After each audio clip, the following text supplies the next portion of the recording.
Usa ka matinud-anong multi-cab driver sa Dakbayan sa Lapu-Lapu mi turnover sa nahabiling pitaka sa iyang sakyanan nga may sulod nga kapin 5,000 pesos.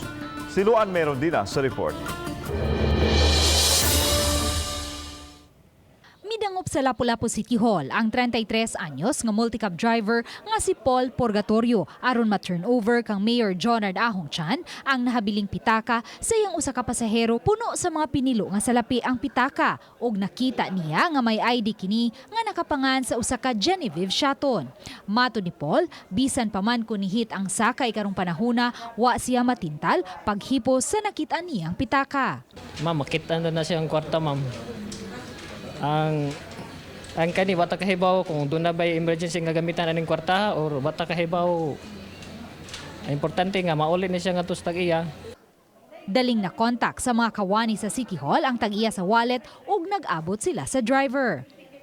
Nagpasalamat din ko sa driver nga kita na yung turnover kay katong kwarta di gito ako.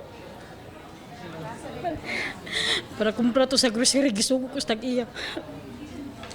Kaya wa ko duty mo extra mo kong bantay tindahan. Kaya nakatunong pag-driving nga sa mahis wahibab ang akong anak.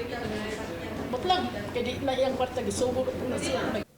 Isip pahalipay nga to sa driver, gihatagan sa mayor og cash ang driver. Lakip na mga grocery items, bugas, alcohol ug face mask. Uban ni Philip Patricio, Luan Merondina, Balitang Besda.